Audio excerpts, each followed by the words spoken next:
tout le monde, Adnan Ben Alima, vice-président en charge des relations publiques chez Huawei Northern Africa. Notre mission, c'est de fournir le service digital à tout citoyen, n'importe où, à n'importe quel moment. Ça, c'est notre vision. C'est ce qu'on essaie de faire dans chaque pays du continent, puisqu'on est partenaire des opérateurs télécoms et des gouvernements pour bâtir l'infrastructure du pays. L'infrastructure se divise en deux parties. Il y a la partie connectivité, c'est l'accès au réseau, d'accord ? Il y a aussi l'infrastructure de tout ce qui est stockage de données et comment on va traiter ces données-là, parce que maintenant on parle d'intelligence artificielle. Pour pouvoir mouliner un petit peu ces données-là, on a besoin d'infrastructures assez importantes pour pouvoir stocker et traiter ces données-là.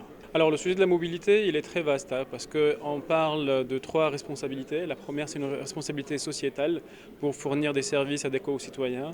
Ensuite, c'est une responsabilité économique pour dynamiser l'économie parce que favoriser le transport des personnes, le transport des marchandises et le transport de l'argent, c'est ce qui fait le dynamisme d'une économie. D'accord ? Et le troisième impact, c'est l'impact environnemental, puisqu'on parle de pollution et d'impact environnemental. Donc sur ce sujet-là, je pense que le DG de CETUD et M. Diallo donc de Siaomag, ils ont souligné l'importance du digital sur l'aspect mobilité, parce que tout ce qui est traitement numérique, des cas d'usage, et aussi la gestion des flux, la gestion de tout ce qui est application, passe par là, passe par les infrastructures numériques. Ensuite, il y a aussi un impact indirect, puisque si on parle de villes intelligentes, on va aussi pouvoir fournir des services distants, donc du coup on aura beaucoup moins à se déplacer, parce que dans plusieurs cas maintenant, les citoyens vont se déplacer pour faire des choses qui peuvent être faites en ligne.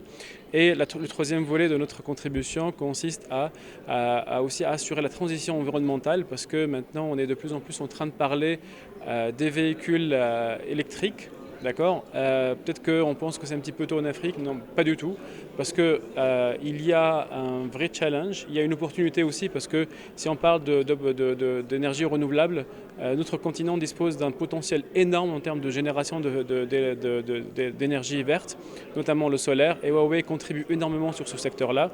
Et le dernier point, c'est que vu que les pays du Nord ou les pays développés qui ont déjà instauré des règles à ne plus vendre des voitures thermiques d'ici l'horizon 2030 ou 2035, le pire qui puisse nous arriver, c'est que sur notre continent, on va recevoir tout l'ancien parc et ça va compliquer encore une fois la situation environnementale parce qu'on sera tout simplement le cimetière de ces véhicules-là. Et ça, c'est à éviter et c'est maintenant qu'on doit œuvrer pour aussi prendre en main notre transition énergétique et le renouvellement du parc urbain et des voitures.